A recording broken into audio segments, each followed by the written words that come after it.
क्या आपने कभी सोचा है कि जो शख्स रोज आपके घर के सामने से गुजरता है वो शायद गुजर नहीं रहा, वो गिन रहा है आपकी खिड़की कितनी देर खुली रहती है, आपकी लाइट कितने बजे बंद होती है, आप अकेले कब होते हैं। आज की 3 कहानियां 3 अलग लोगों की हैं, 3 अलग शहरों की, लेकिन एक चीज सब में मुश्तरक थी। किसी ने उन्हें देखना शुरू कर दिया था और जब तक उन्हें पता चला बहुत देर हो चुकी थी। अगर आप वाकई असली और खौफनाक कहानियों के शौकीन हैं तो अभी इस वीडियो को लाइक करें और चैनल को सब्सक्राइब कर लें। आपका एक क्लिक अगली कहानी को हकीकत बनाता है। चलें अब इस कहानी को वहीं से आगे बढ़ाते हैं जहां असल खौफ शुरू होता है।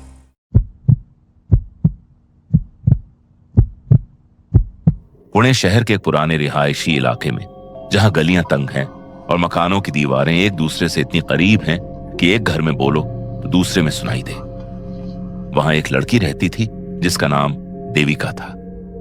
देविका अकेली नहीं रहती थी, लेकिन अमलन अकेली ही थी। मां दिन भर काम पर, बाप कई साल पहले जा चुके थे और छोटा भाई हॉस्टल में। घर में बस वो होती थी और शाम के बाद खामोशी। इस कहानी की शुरुआत एक बहुत मामूली चीज से हुई। एक दिन देविका ने महसूस किया कि उनके घर के बिल्कुल सामने वाली गली में एक आदमी खड़ा है, मोटरसाइकिल पर बैठा, हेलमेट पहने, लेकिन इंजन बंद, बस खड़ा है। उसने ज्यादा तवज्जो नहीं दी, शायद किसी का इंतजार कर रहा हो। अगले दिन वही आदमी, वही जगह, वही वक्त। तीसरे दिन भी। देविका ने अपनी मां को बताया। मां ने कहा कि शायद मोहल्ले में कोई नया काम करने वाला है या कोई डिलीवरी मैन है जो उस वक्त वहां रुकता है। देविका ने सोचा ठीक है शायद हो, लेकिन फिर एक रात के 11 बजे देविका अपने कमरे की खिड़की बंद करने उठी और नीचे गली में देखा वही मोटरसाइकिल अंधेरे में, इंजन बंद और हेलमेट का शीशा उसके कमरे की तरफ। देविका ने फौरी खिड़की बंद की और पर्दा खींच लिया। उसका दिल तेज धड़कने लगा। उसने सोचा शायद वो कुछ सोच रही है जो है नहीं, शायद वाकई कोई बात नहीं। अगली सुबह उसके दरवाजे के बाहर एक लिफाफा पड़ा था। अंदर एक कागज था, हाथ से लिखा हुआ। उस पर लिखा था, तुम रात को नीली कमीज पहनती हो। देविका के हाथ कांपने लगे। उसने अपनी मां को बुलाया। मां ने पुलिस को कॉल की। पुलिस आई, लिफाफा देखा, रिपोर्ट लिखी और चली गई, यह कहकर कि कोई सबूत नहीं। अगले चंद दिन खामोश गुजरे, ना मोटरसाइकिल, ना कोई लिफाफा। देविका ने सोचा शायद डर गया, लेकिन एक हफ्ते बाद उसके इंस्टाग्राम पर एक नई आईडी से रिक्वेस्ट आई। प्रोफाइल खाली थी, कोई तस्वीर नहीं, कोई पोस्ट नहीं, सिर्फ एक नाम, और वो नाम देविका के मुर्दे हुए बाप का नाम था। उसने रिक्वेस्ट कबूल नहीं की, अकाउंट ब्लॉक कर दिया। लेकिन अगली सुबह उसके घर के दरवाजे पर एक और लिफाफा था। उसमें एक पुरानी तस्वीर थी देविका के बाप की, जो सिर्फ खानदानी एल्बम में थी, जो कभी ऑनलाइन नहीं गई थी। किसी ने वो तस्वीर उनके घर के अंदर से ली थी। देविका ने घर का हर कोना चेक किया, हर खिड़की, हर दरवाजा, सब बंद थे, सब ताले लगे थे। फिर उसने बावर्ची खाने की उस अलमारी को खोला जो महीनों से बंद पड़ी थी, और अंदर से बदबू आई। खाने की नहीं, किसी इंसान के रहने की बदबू। देविका ने अलमारी बंद की और घर से बाहर भाग गई। पुलिस ने जब अलमारी खोली तो अंदर कोई नहीं था, लेकिन अलमारी की अंदरूनी दीवार पर कील से खर्च कर लिखा था, मैं तुम्हारे जाने से पहले भी यहां था।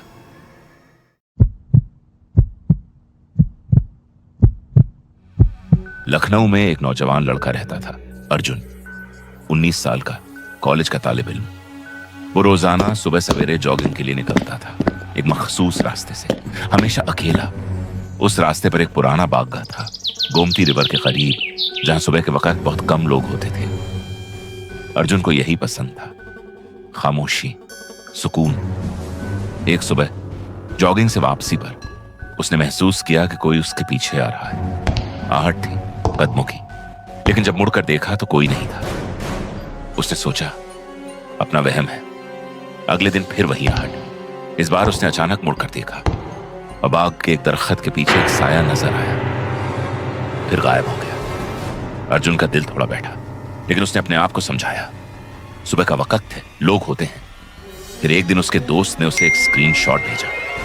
किसी अनजान नंबर ने उसके दोस्त को मैसेज किया था जिसमें लिखा था, अर्जुन कल पीली टी शर्ट में था, बाग में अकेला था। बस यही, कोई धमकी नहीं, कोई मांग नहीं, सिर्फ ये बताना कि वो वहां था और किसी ने देखा। अर्जुन ने जॉगिंग का रास्ता बदला। अब वो घर के करीब एक और रास्ते पर जाता था जहां ज्यादा लोग होते थे। लेकिन 3 दिन बाद इसी नए रास्ते पर उसने फिर वही आहट सुनी। इस बार अर्जुन ने जॉगिंग रोकी और सीधा मुड़ा। एक आदमी था सफेद कुर्ते में जो फासले पर चल रहा था। अर्जुन को देखकर उसने नजरें झुका ली और एक गली में मुड़ गया। अर्जुन ने उसका चेहरा सिर्फ 1 सेकंड के लिए देखा, लेकिन उसने पहचाना यह आदमी उसके पुराने मोहल्ले में रहता था। सालों पहले का पड़ोसी जो कभी बोलता नहीं था, बस देखता रहता था। अर्जुन ने अपने बाप को बताया। बाप ने कहा कि शायद इत्तेफाक हो। उस आदमी ने कुछ कहा थोड़ी, सिर्फ उसी रास्ते पर चल रहा था। अर्जुन को यकीन नहीं आया। उसने अपने फोन पर एक ऐप डाउनलोड की जो लोकेशन ट्रैक करती थी। अपने दोस्त को अपनी रियल टाइम लोकेशन शेयर की ताकि अगर कुछ हो तो कोई जाने। अगली सुबह जॉगिंग के दौरान आधे रास्ते में उसके फोन की ऐप ने नोटिफिकेशन दिया, आपकी लोकेशन किसी ने एक्सेस की है। अर्जुन ने फोन देखा, उसकी लोकेशन किसी और को शेयर हो रही थी, एक अनजान नंबर पर। उसने फौरी ऐप बंद की और घर की तरफ भागा। घर पहुंचा तो दरवाजे पर एक कागज चिपका था, तुम ऐप भी बंद कर सकते हो, लेकिन मैं पहले से जानता हूं तुम कहां जाते हो। अर्जुन की मां ने पुलिस बुलाई। पुलिस ने उस पुराने पड़ोसी के घर जाकर दस्तक दी। दरवाजा अंदर से बंद था, कोई जवाब नहीं आया। पड़ोसियों ने बताया वो आदमी 1 हफ्ते से घर में नहीं आया, लेकिन घर के अंदर खिड़की के शीशे के अंदर से कोई पर्दा हिला।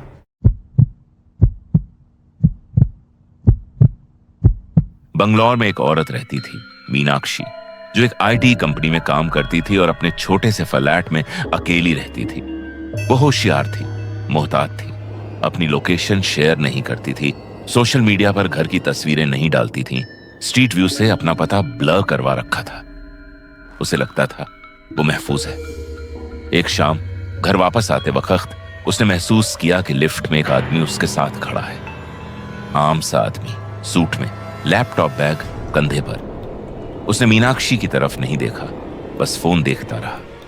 मीनाक्षी ने तवज्जो नहीं दी, लेकिन अगले दिन सुबह उसके लैपटॉप पर एक ईमेल आई किसी नामालूम एड्रेस से।